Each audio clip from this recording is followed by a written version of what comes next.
The Wicker Man is classified as a horror film, though this might be a little confusing for some because it's not like any modern day horror film. It's not even like a horror film of its time. It really should be classified as a psychological thriller.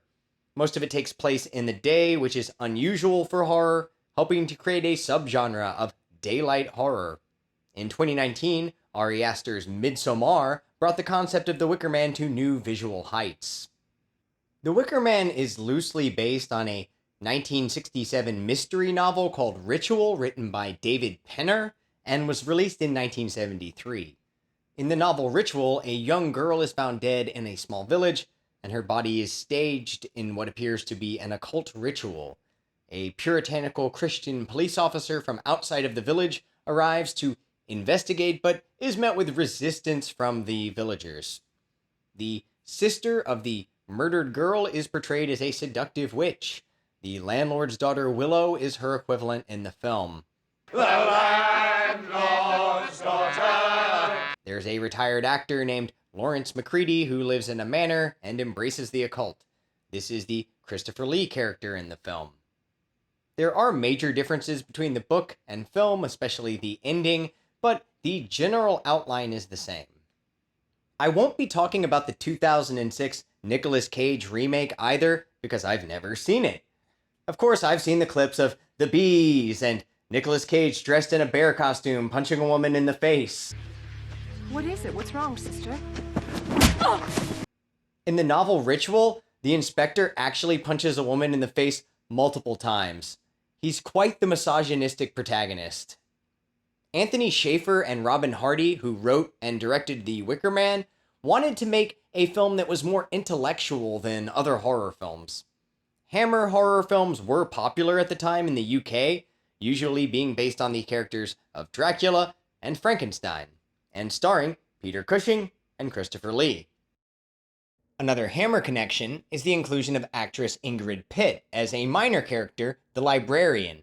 She starred in the erotic horror film The Vampire Lovers with Peter Cushing, as well as Countess Dracula, based on the Countess Elizabeth Bathory, who definitely murdered hundreds of young women, with the myth being that she bathed in the blood of virgins. Christopher Lee was not even paid to be in The Wicker Man, and he still considered it to be some of his best work.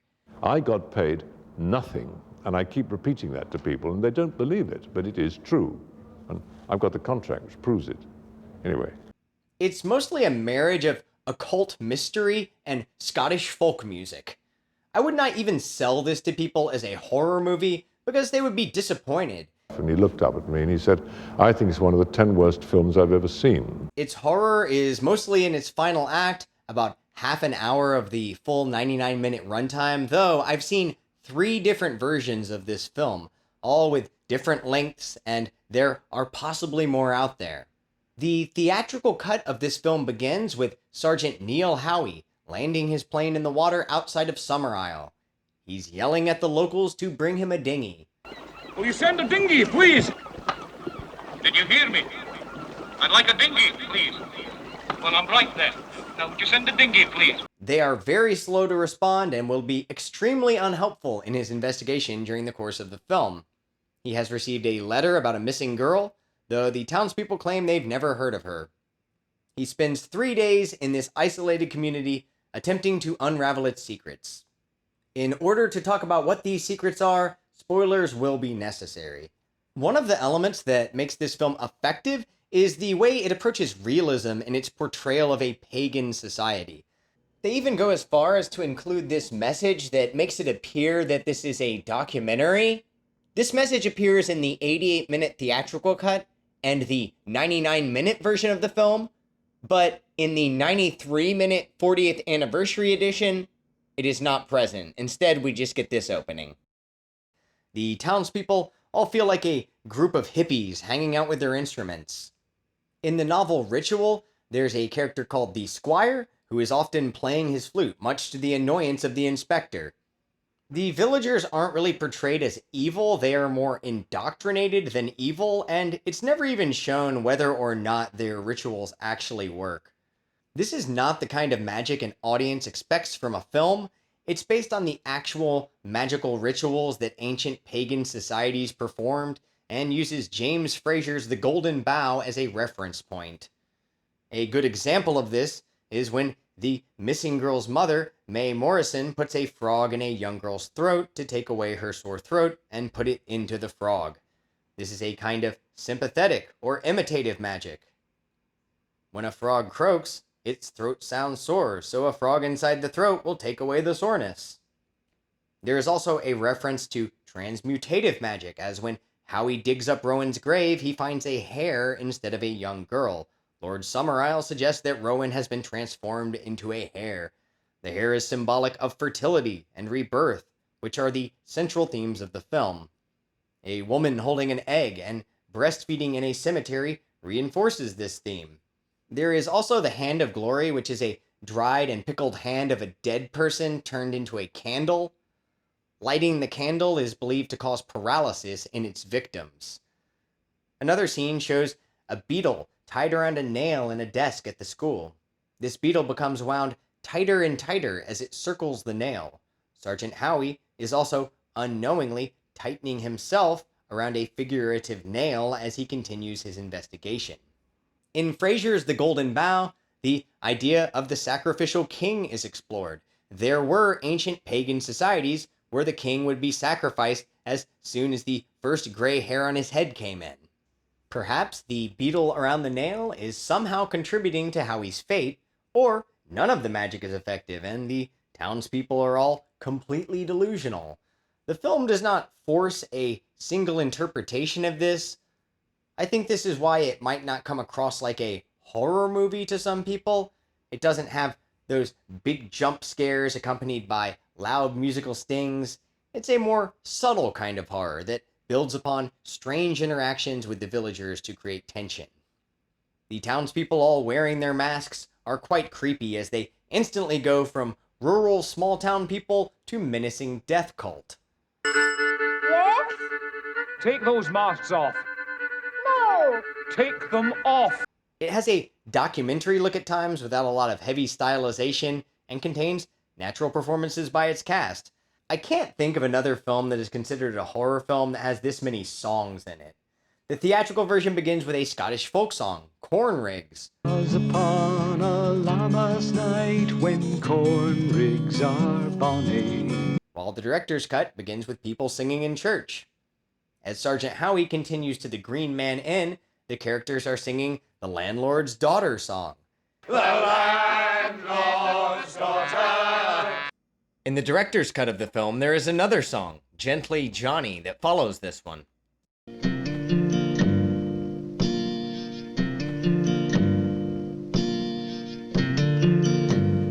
The townsfolk play this song while the landlord's daughter Willow has sex with a younger male.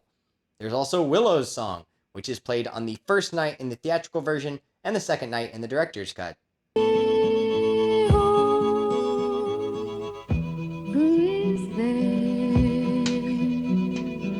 It's not the actor Britt Ekland singing. She's Swedish and had a voice double for singing and dialogue. They also used a butt double for this scene. They brought in a body double to get a better shot of her shaking her ass and pounding on the wall, though I'm censoring it here. Sorry. In the book, Ritual, the protagonist's sexual repression is more frequently mentioned, with the seduction attempt coming across a little cringe-inducing, characterizing the lead female character Anna as a wild, corrupt nymphomaniac. Of course, the novel also relies on an unreliable narrator as the cop slowly questions reality around him, so the reader is left with his interpretation of her actions.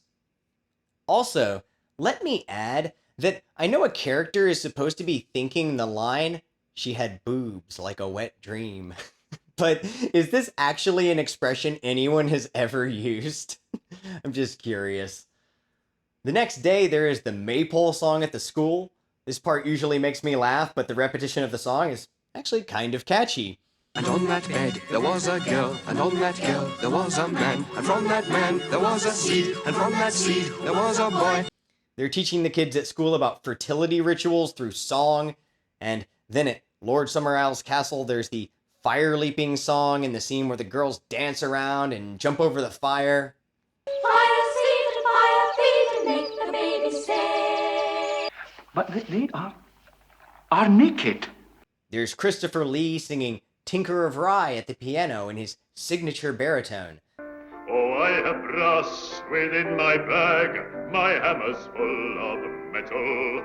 There's the instrumental procession on the way to the beach. There's more singing and dancing in the film's final act, too. There is a lot of singing and dancing. The music is composed and performed by Paul Giovanni and Magnet. Magnet is a band who was created for the film and whose sole purpose was to perform its soundtrack. It's all based on Scottish folk music. I have to say, I love the music in this movie. These tense strings that kick off Willow's song work really well, especially in the director's cut, where it's placed at the end of the second act rather than the first.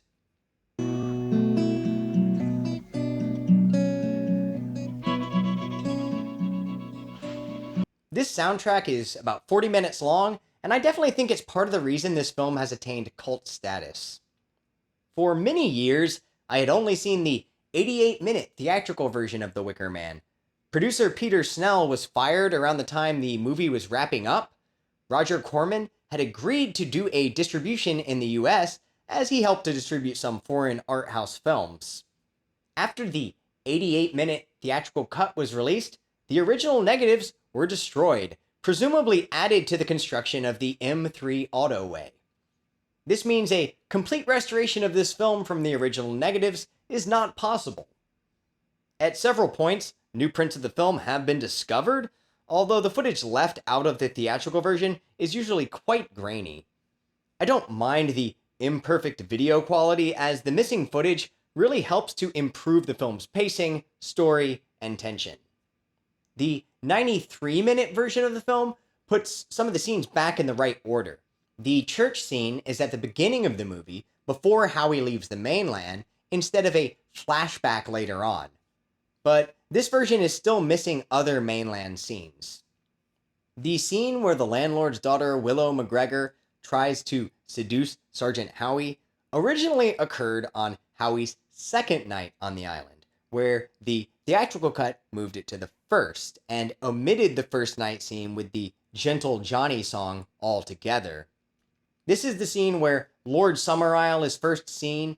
He presents a young male to Willow, and at the sight of a pair of slugs, begins to express his preference for animals over humans. They do not lie awake in the dark and weep for their sins.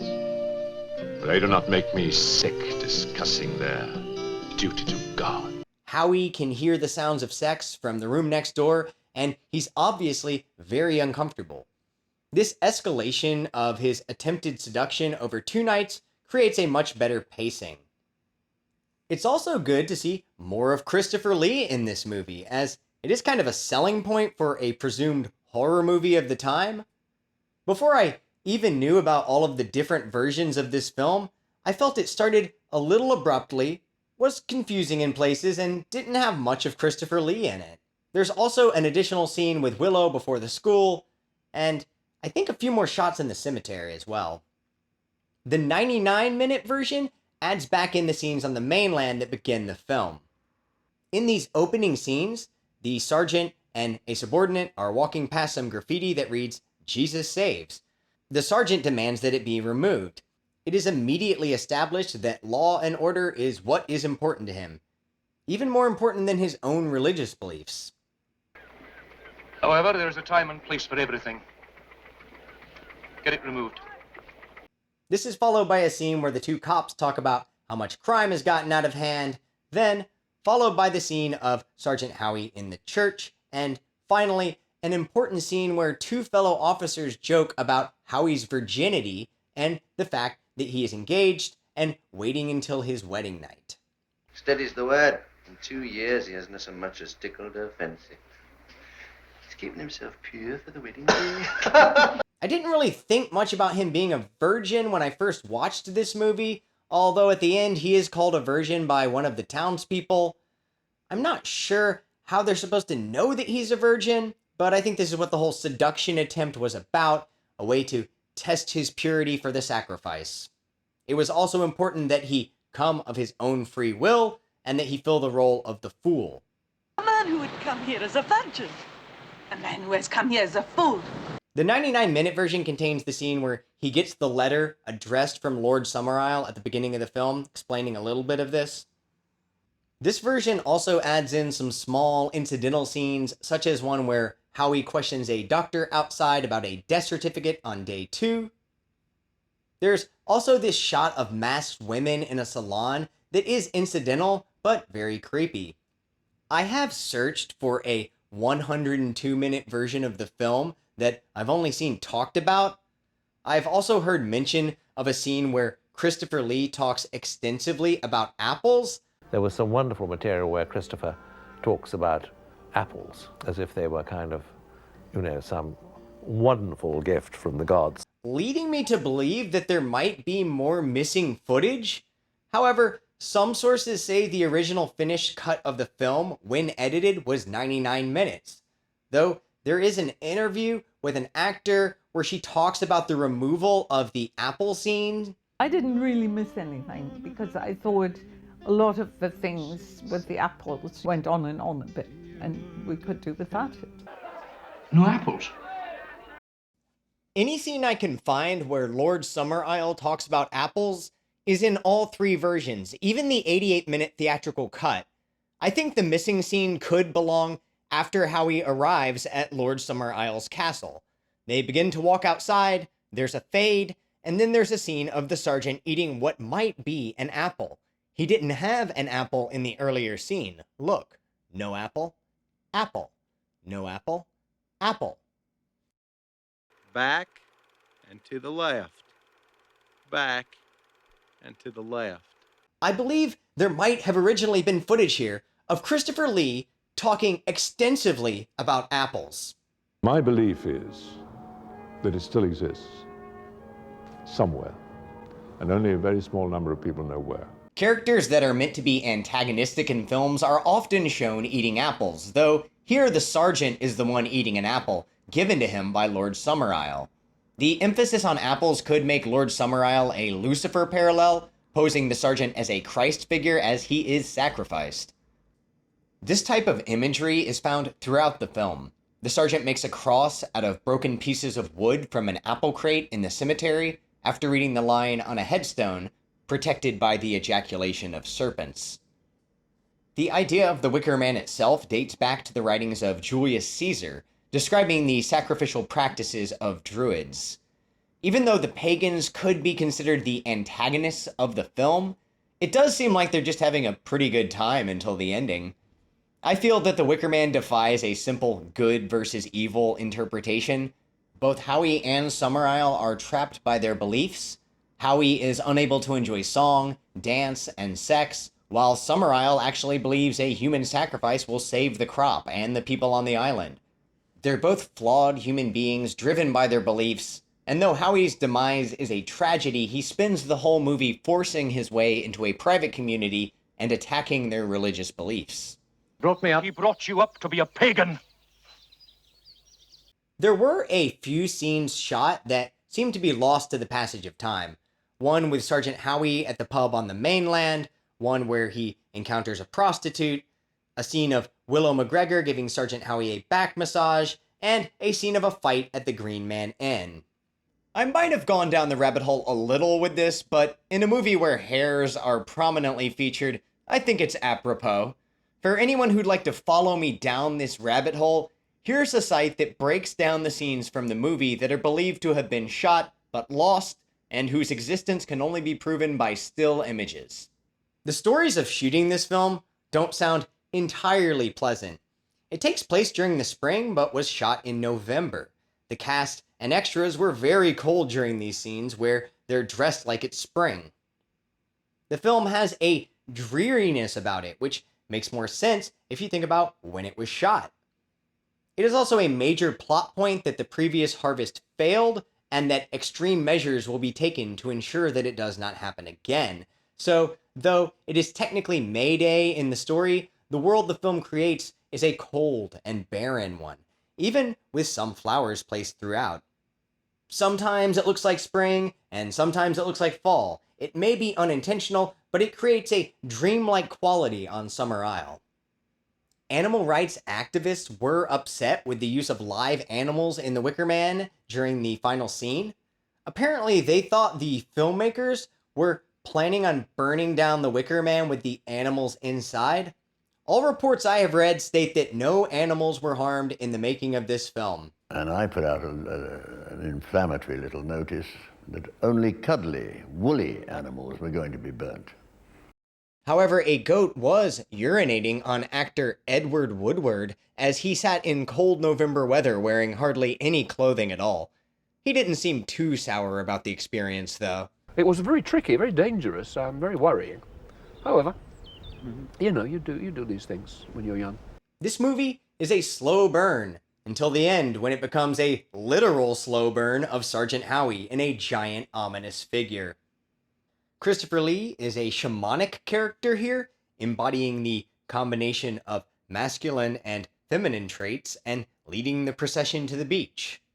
In the novel Ritual, the villagers sacrifice a horse and have an orgy that causes the Christian police officer to further lose grasp of his sanity, which has been slipping for the majority of the novel. There is an orgy scene in the film, too. It happens earlier in the film, and it happens outside at night. It's very dark, and you can't really see what's going on, so it's not really that scandalous. I think the natural look of the film is an asset, making it feel more realistic, and even when characters start singing out of nowhere, it doesn't feel like a straight-up musical. The landlord's daughter. This is a really strange movie, but maybe that's why I enjoy it so much, and it has at least one absolutely classic moment. Oh God! Oh Jesus Christ!